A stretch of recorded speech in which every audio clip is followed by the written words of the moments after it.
Border 2 आ चुकी है और क्या आप बॉर्डर 2 की असली कहानी जानते हैं? 1971 की जंग की बात है, एक ऐसी लड़ाई जो सिर्फ बॉर्डर्स पर नहीं बल्कि हौसले, सूझबूझ और बलिदान के दम पर इतिहास में लिखी गई है।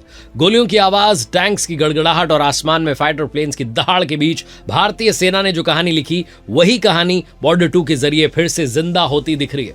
आप देख रहे हैं दुनियादारी, मैं हूं आरजे कार्तिक। आइए आपको बताते हैं बॉर्डर 2 की असली कहानी किन हीरोज से मिलती है। असली हीरो तो वो होते हैं जो देश के लिए जान भी कुर्बान कर देते हैं। उन्हीं हीरोज की कहानी को फिल्मी पर्दे पर लाने की जो है कोशिश हुई है बॉर्डर 2 के जरिए। पिक्चर की कहानी 71 की ऐतिहासिक लड़ाई के इर्द गिर्द बुनी गई है। ये सिर्फ एक मोर्चे की कहानी नहीं है बल्कि 4 दिशाओं से लड़ी गई उस वॉर के बारे में बात है, जहां 4 अलग अलग वर्दियों में 4 अधिकारियों ने अपनी अपनी टुकड़ी की कमान को संभाला। मेजर जनरल हरदेव सिंह कलेर साहब के रूप में सनी देओल, मेजर होशियार सिंह दहिया साहब के रूप में वरुण धवन, फ्लाइंग ऑफिसर निर्मलजीत सिंह सेखोन साहब के किरदार में दिलजीत दोसांझ और नेवल ऑफिसर रावत साहब के रूप में आहान शेट्टी। पिक्चर ये बताती है कि कैसे लिमिटेड हथियार और संसाधन के बाद भी भारतीय सेना, नौसेना और वायुसेना ने मिलकर पाकिस्तान की सेना को पीछे हटने पर मजबूर कर दिया था। कैसे स्ट्रैटेजी, साहस और आपसी कोऑर्डिनेशन के दम पर चिकन नेक जो कॉरिडोर है उसे सुरक्षित रखा गया और कैसे पठानकोट जम्मू हाईवे को दुश्मन के कब्जे में जाने से बचाया गया। ये कहानी सिर्फ जीत की नहीं है बल्कि उस कीमत की भी है जो हर मोर्चे पर जवानों ने चुकाई।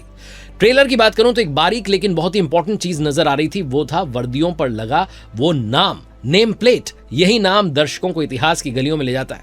ये साफ नहीं कि फिल्म में दिखाए गए किरदार जो हैं उनके नाम इन्हीं नामों से लिए गए हैं, नहीं, लेकिन 1971 के युद्ध में ऐसे ही नामों वाले हमारे असली हीरोज थे, ऐसे ही साहस से भरे नायक थे। फिल्मों में किरदार अक्सर हुबहू नहीं होते, कई असली योद्धाओं के अनुभव, बहादुरी और लीडरशिप को मिलाकर के एक पिक्चर का किरदार रचा जाता है और नाम किसी एक वीर का दिया जाता है। सनी देओल साहब के किरदार के नाम की बात करें, मेजर जनरल हरदेव सिंह कलेर साहब से जो है मिलता जुलता है। कलेर साहब जो है ना सिर्फ दूसरे वर्ल्ड वॉर में लड़ चुके थे बल्कि 1965 के भारत पाक युद्ध में जो है हीरो भी माने जाते हैं। 1971 के युद्ध के दौरान भी वो भारतीय सेना के सबसे सीनियर और भरोसेमंद कमांडर्स में से एक थे। पूरे सेक्टर की स्ट्रैटेजी बनाना, सैनिकों की तैनाती करना और दुश्मन की हर चाल का जवाब तैयार रखना, सब कुछ उन्हीं की जिम्मेदारी थी। वो सिर्फ नक्शों तक सीमित नहीं रहते थे, खुद मोर्चों पर जाकर हालात समझते थे, सप्लाई लाइंस को सुरक्षित रखते थे और जवानों के बीच में जाकर के उनका कॉन्फिडेंस हाई रखते थे। रिपोर्ट्स कहती कि इस युद्ध में उन्हें गोली लगी थी और वो घायल भी हुए थे, लेकिन इन जख्मों के बाद भी उन्होंने कमान नहीं छोड़ी। 95 माउंटेन ब्रिगेड के कमांडर के रूप में वो अपने सिपाहियों के साथ ढाका तक पहुंचे।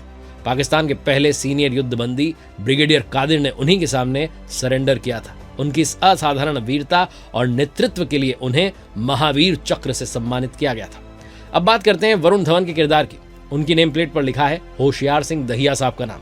इतिहास बताता है कि मेजर होशियार सिंह दहिया साहब 1971 के युद्ध में भारतीय सेना की ग्रेनेडियर्स रेजिमेंट का हिस्सा थे।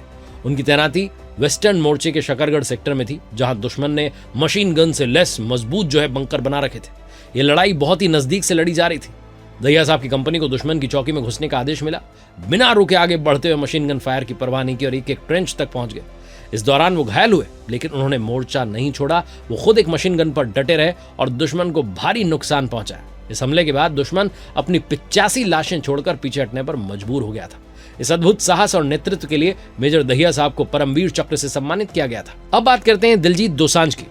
उनका जो किरदार है फिल्म में, उसकी वर्दी पर जो लिखा है नाम, वो है NJS सेखों साहब। ये नाम सीधे फ्लाइंग ऑफिसर निर्मलजीत सिंह सेखों साहब की याद दिलाता है। 1971 के युद्ध में वो भारतीय वायुसेना के श्रीनगर एयरबेस पर तैनात थे।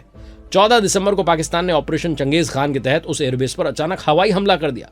उस समय ज्यादातर भारतीय लड़ाकू विमान जमीन पर थे और हालात बहुत नाजुक थे।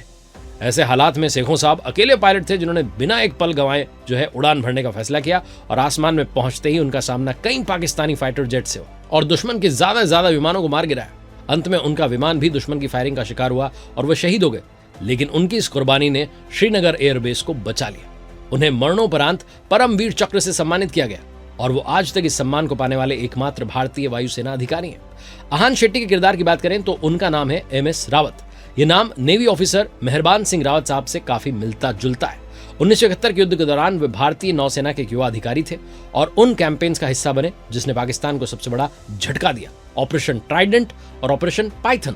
इन कैंपेन्स के तहत भारतीय नौसेना ने मिसाइल बोट से कराची बंदरगाह पर हमला किया। दुश्मन के तट के बेहद करीब जाकर मिसाइल दागना और फिर सेफली वापस आना बहुत रिस्की काम था। कहा जाता है कि इन हमलों के बाद कराची में कई दिनों तक आग जलती रही और पाकिस्तान की नौसेना समुद्र में निकलने की हालत में बची नहीं। MS रावत साहब जैसे अधिकारियों को उनकी सेवाओं और बहादुरी के लिए वीरता पुरस्कारों से सम्मानित किया गया। इन असली नायकों की कहानियां अपने आप में रोंगटे खड़े कर देने वाली है। 1971 के वॉर में हर मोर्चे पर भारतीय वीरों ने साहस, त्याग और लीडरशिप की ऐसी मिसालें पेश की जिनसे मिलकर भारत की जीत का इतिहास बना, और वही इतिहास आज बॉर्डर 2 के जरिए एक बार फिर लोगों तक पहुंच रहा है। जय हिंद, जय भारत।